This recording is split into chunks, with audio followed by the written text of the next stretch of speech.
Karibu katika mada ya leo. Ni mada muhimu kwa wanandoa ambao wanataka kupata ujauzito na mtoto mwenye afya bora. Katika karne ya sasa kumekuwa na changamoto ambazo wajawazito huwa wanapitia na kupelekea kutopata mtoto mwenye afya au kupoteza ujauzito wakati wakiwa kwenye safari ya kupata mtoto. Sasa katika mada ya leo tunakwenda kujifunza mambo ya msingi ya kuzingatia kabla ya kupata ujauzito ili uweze kupata ujauzito wenye afya bora. Utakuwa nami Daktari Lenny Komba nikikuletea mada hii kwa undani.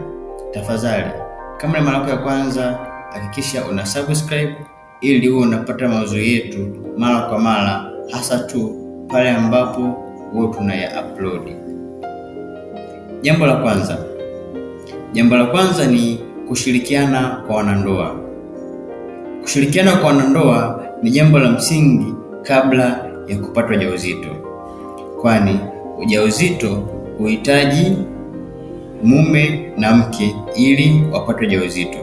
Kama kutakuwa na ushirikiano, kunaweza kusiwe na ujauzito. Ushirikiano huweza kusaidia kuondoa hofu, lakini pia kuwekwa sawa kwa afya ya akili baina ya wanandoa. Hii itaongeza kujiamini na kuwa tayari kwa tukio kubwa la kubeba ujauzito. Jambo la pili ni kupata vipimo. Huwa tunasema preconception investigation. Kupata uchunguzi wa kiafya kabla ya ujauzito ni muhimu. Hii itaweza kusaidia kutambua kama mmojawapo ana changamoto yoyote ile ya kiafya, ikiwemo magonjwa ya kurithi au shida ya magonjwa ambayo yanaweza kuleta shida wakati wa ujauzito, ikiwemo ugonjwa wa kisukari, shinikizo la juu la damu au ugonjwa wa pumu au asma. Jambo la tatu, lishe bora. Kupata lishe bora kabla ya kupata ujauzito ni jambo muhimu sana.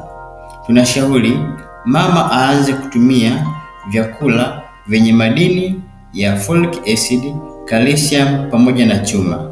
Hii itasaidia kuandaa mwili mazingira mazuri kwa ajili ya kupata ujauzito wenye afya. Lakini pia tunashauri pia na mwenza awe anatumia vyakula ili mbegu ziwe na afya bora.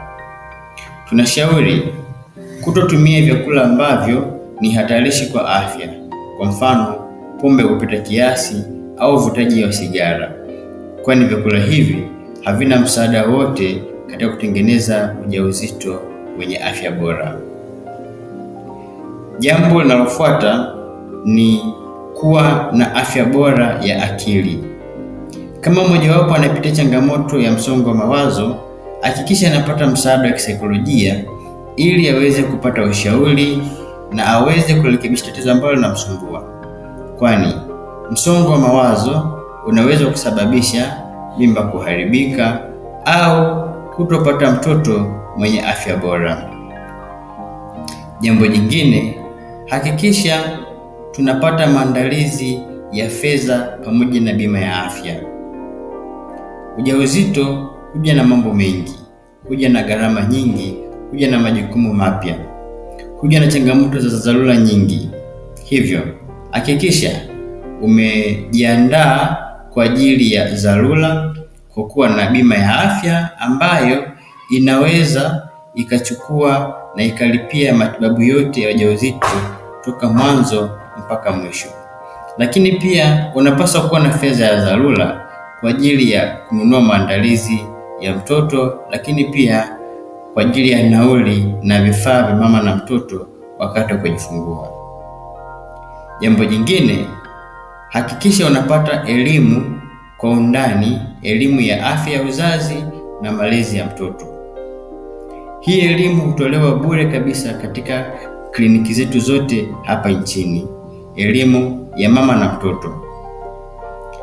Hatuna tabia watu wengi kwenda kujifunza elimu hii kabla ya ujauzito, na tumekuwa na tabia ya kujifunza elimu hii kwa lazima pale ambapo inatubidi.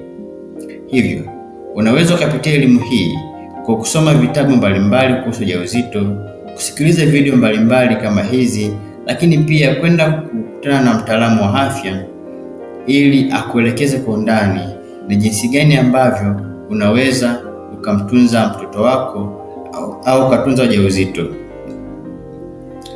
Ujauzito ni baraka. Kiafrika tunasema kwamba mtoto ni baraka katika nyumba.